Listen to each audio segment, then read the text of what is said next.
All right, guys. Injuries from the game. Devo Samuel has a hamstring. He'll be day to day. Greenlaw has a calf, day to day. Juszczyk broke his finger, has surgery today. Most likely won't be available this week. Should get him after the bye. And that's it. Go ahead.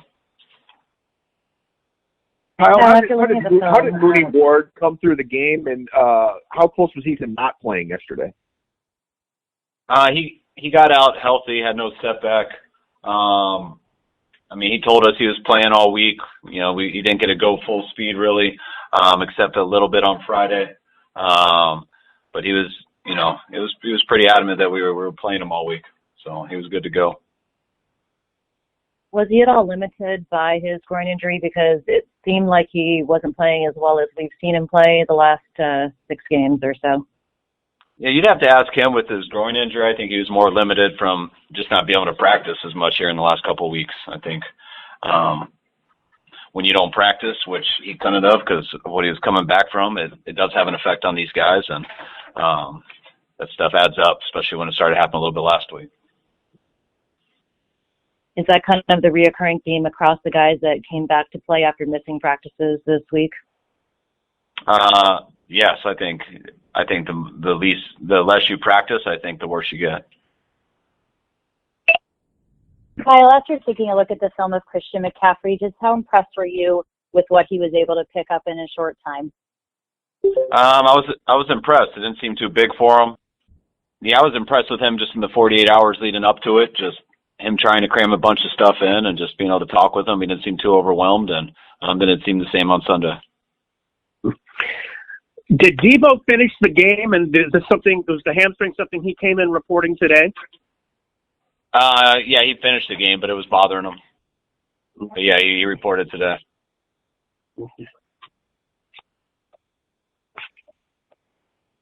Kyle, where's Eric Armstead at right now in his recovery? And along those lines, how much is that interior defensive line missing him currently? Yeah, we're missing him a lot. Eric's our best player in there, and it's been tough without him, especially the other guys that are missing too. It's not just him, but he's at the top of it. Hope to have him back this week, still continuing his rehab, and we'll see how it goes. But it's not just a thing that we have a timeline on because it's not an exact injury. We just got to wait till it's not flaring up as much.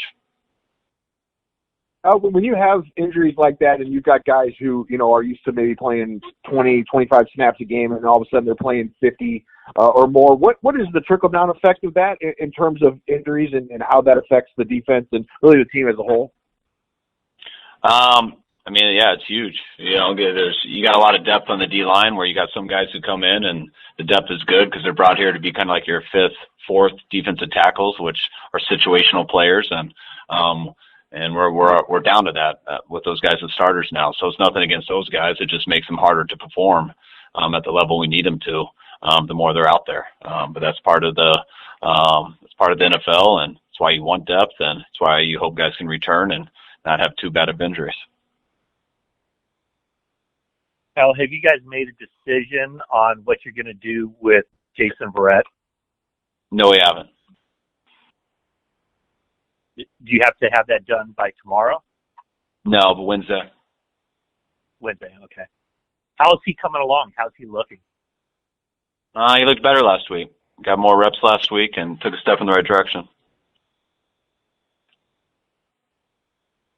Kyle, Steve Spagnuolo throws a bunch at you defensively. Just from a blitz standpoint, how do you think you guys held up front? And then how did Trent Williams and Mike McGlinchey come out injury-wise? They came out fine injury-wise. I think at the beginning we held up pretty good up front, especially the way we handled 95 on the inside. I think when the game got a little bit out of hand towards the end, I thought we struggled when we became one-dimensional, and those guys teed off a little bit more on the edge. How significant will it be to be without Juszczyk, and how do you compensate for that? Missing any of our guys is tough. We got a number of tight ends on our roster who we try to cross-train at that position. So, whether it's Ross or sometimes it's Kittle, we got Croft, we got Charlie. So we use all those guys pretty similar. Kyle, is there any rhyme or reason behind your usage rate of screen passes to running backs? I was looking up some numbers. In 2019, you ranked pretty high in the league. The last 3 years, you guys have ranked in the bottom 10 there. I'm wondering if that has correlation with your talented running back, and if Christian McCaffrey might cause some of those plays to be called more. Everything goes into it. Running backs change. Some are better at it than others. I know Christian is good at that, so it definitely shouldn't hurt that stat. I also know our receivers are pretty good at screens too. So sometimes if you know a screen's going to be good, it doesn't matter who's on it, you give it to the guy you think's the best at it, and that's been our receivers here for the last couple of years. But I think our backs are good at it too. I mean, I think they've ran a number of good ones here the last couple of weeks, and we'll see if that picks up. That was obviously a step up in class with the Chiefs and their offense relative to other offenses you had faced this year. But I guess how surprising or disappointing was it that the defense didn't hold up better? Regardless of who we're going against, I think what was disappointed in is I didn't think we played as good as we could, and I think we played a little worse in a number of areas than we've done this year. And especially when you're going against an offense like that and a quarterback like that, that's not the time to take a step back. You got to play your best game, and it'll still be somewhat tough. So I'm not trying to take anything away from them at all. They are a tough team, but we made a couple things too easy on them and gave them a couple extra chances that we shouldn't have. Well, you look at her. Go You ahead. look at her particularly rethink staying back east for 2 game swing. The schedule dictates. That not based off of these 2 games. I'll do that based off of how our schedule plays out, what our team says, getting the feedback from our doctors and sports science people, and getting the feedback from our players. Mm-hmm. Kyle, after the game, Brandon, you spoke about how everybody on the team needs to take a look at themselves and make sure they're accountable for their mistakes.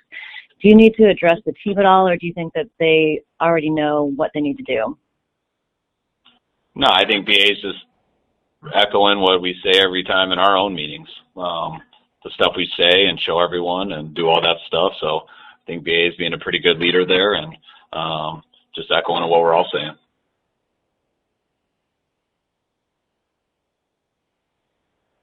Anything else, guys? All right, appreciate Kyle, it. do you talk about, NFL is so week to week, you have a game like that and you're 3-4 and everything seems, like it's going south. Do you talk about, hey, guys, we're, right in the playoff mix, or is it like week 7 a bit too early to talk about, where you are in relation to other teams and how everything's kind of out in front of you? And when you have a tough loss like that, we got guys who work extremely hard and guys who care a lot. So the guys come in here, you hold everyone accountable, you point out the stuff, and sometimes, it'll be a little easier tomorrow, I think. 24 hours removed, guys are a little bit more emotional. But I also know how big of a game we got coming forward, and I know that everything that we do want is still in front of us. And so sometimes I don't think it hurts to remind those guys. I don't get into records or things like that, but I know that we always have one goal every year. And that'll never change, but our number one goal is always to be the last team standing. And in order for that to happen, you have to get in the tournament. And the best way to get in the tournament is to win your division. So regardless of what our record is, I want our guys to always focus on trying to get into that tournament. And the easiest way to do it is win our division, and I can see how we can do that. Now, that doesn't matter with records. It doesn't matter with who's ahead of us. It matters with how good we play. And that's what we got to focus on, is getting as good as we possibly can and playing to our full potential. And if we do, then I think we have every opportunity still in front of us. But it's not about just having those opportunities. It's about us reaching our full potential.